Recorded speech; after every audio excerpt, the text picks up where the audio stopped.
Har bir xalqning tarixida unutilmas sanalar, dardli xotiralar va shu bilan birga faxr iftixorga to'la sahifalar mavjud.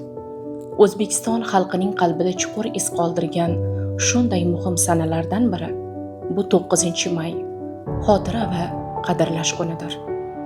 Mustaqil davlatlar hamdo'stligi davlatlari Rossiyada G'alaba kuni rasmiy bayram, harbiy paradlar bilan, Belarusiyada G'alaba kuni davlat bayrami, tantanali tadbirlar sifatida, Qozog'istonda G'alaba kuni davlat bayrami, faxriylarga ehtirom ko'rinishida, Qirg'izistonda G'alaba kuni, O'zbekistonda xotira va qadrlash kuni, Armanistonda G'alaba va tinchlik kuni, Ozarbayjonda G'alaba kuni norasmiy tusda 9-may sanasi rasmiy bayram sifatida Rossiya, Belorussiya, Qozog'iston, O'zbekiston va boshqa MDH davlatlarida keng nishonlanadi.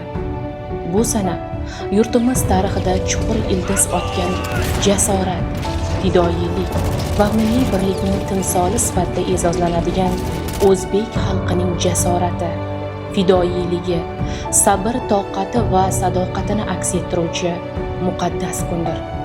U o'z tarixini unutmagan ajdodlar xotirasini asraydigan, tinchlikning eng yuksak ne'mat deb biladigan xalqimiz uchun juda muhim sanadir.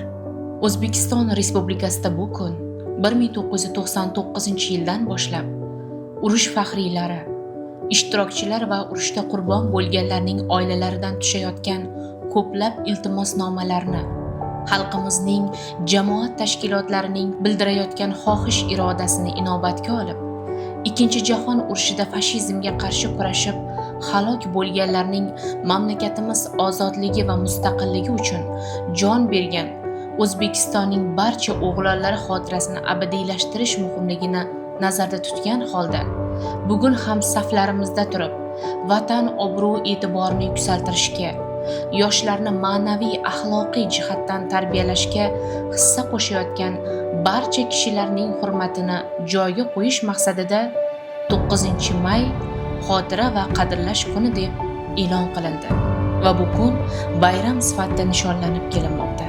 U o'zbek xalqining Ikkinchi jahon urushida ko'rsatgan mardlik va sabr toqatini yodga olish, urushda halok bo'lgan vatandoshlarimiz xotirasiga hurmat bajo keltirish, hozirda hayot bo'lgan faxriylarni qadrlash maqsadida joriy etilgan.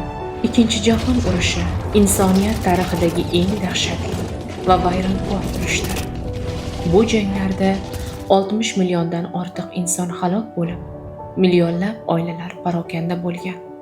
1,5 milliondan ortiq yurtdoshlarimiz frontga safarbar etilib, ularning yarmi qahramonlarcha halok bo'lgan.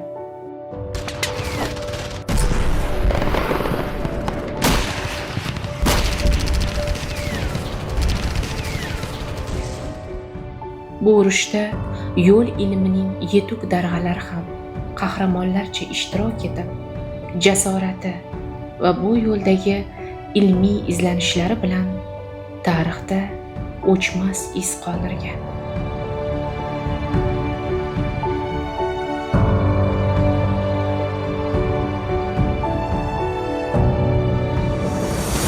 Shu sababdan ham xotira va qadrlash kuni har yili katta ehtirom bilan nishonlanadi.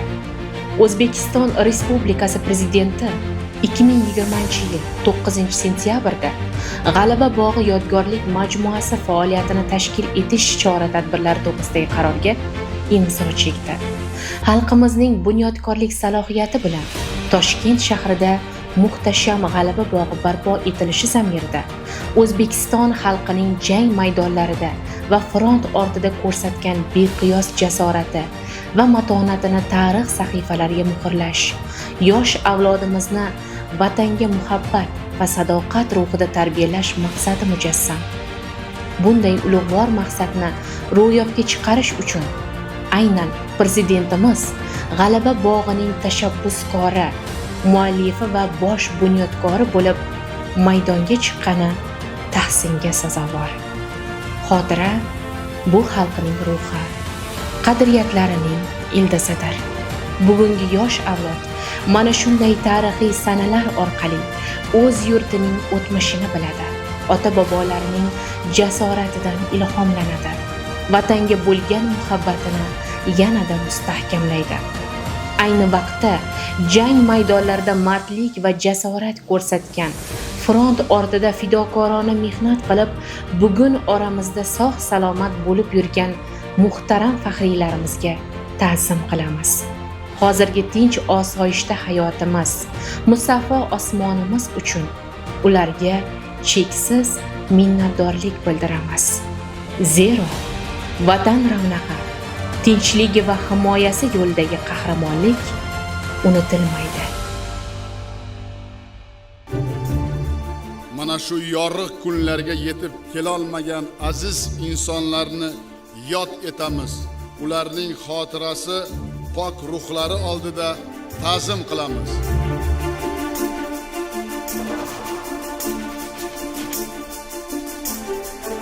Barchangizga sihat salomatlik, baxt saodat, xonadonlaringizga qut baraka tilayman. Doimo hayotingizga fayz berib, el yurtimiz ardog'ida bo'lib yurishingizni Yaratgandan so'rayman.